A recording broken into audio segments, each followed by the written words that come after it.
Selamat malam, Bapak Tubagus Toifurs, selaku dosen etika profesi. Perkenalkan, nama saya Luis Maret Borusmadian, NIM saya 1001 210051, prodi saya Sistem Informasi kelas karyawan.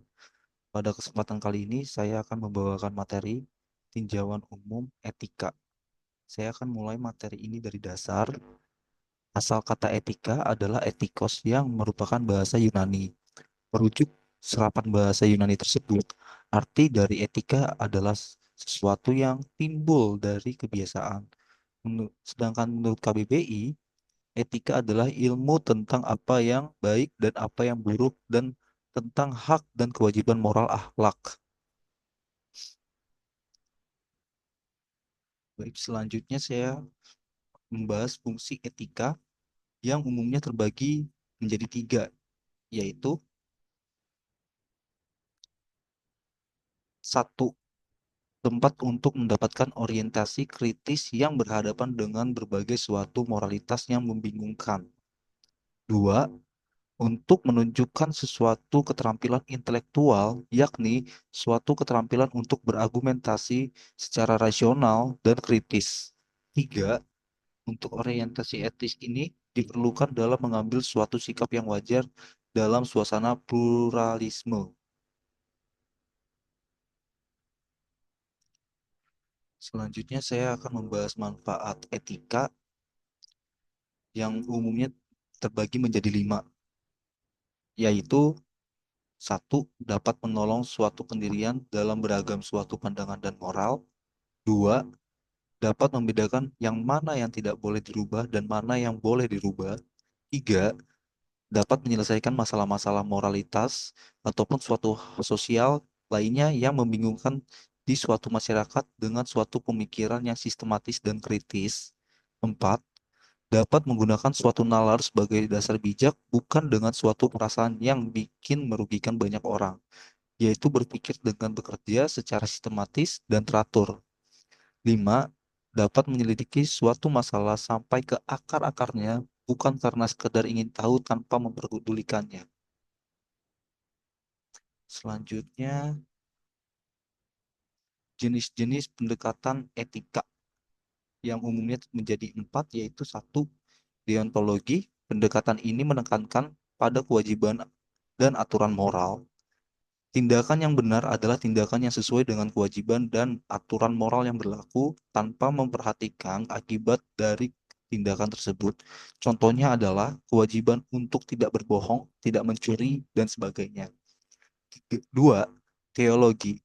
Pendekatan ini menekankan pada tujuan atau akibat dari suatu tindakan. Tindakan yang benar adalah tindakan yang menghasilkan kebaikan atau kebahagiaan terbesar bagi sebanyak orang lain.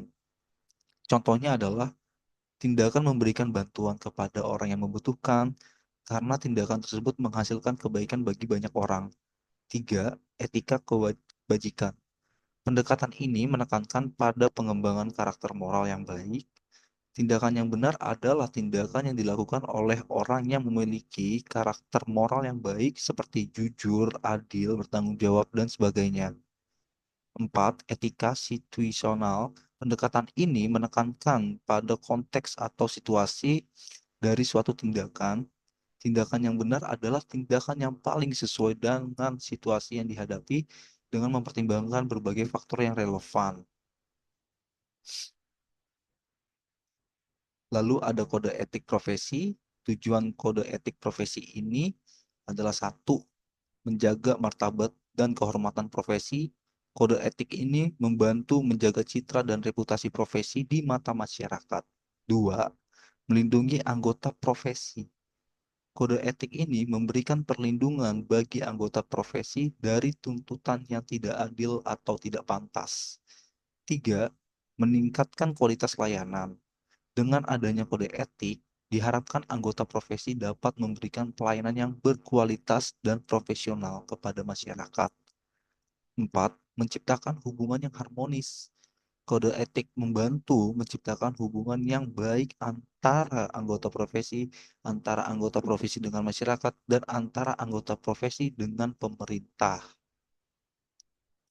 Lalu ada prinsip-prinsip kode etik profesi. yaitu satu, tanggung jawab.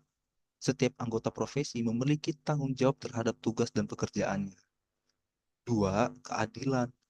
Anggota profesi harus bersikap adil dan tidak diskriminatif dalam memberikan pelayanan kepada masyarakat. Tiga, otonomi.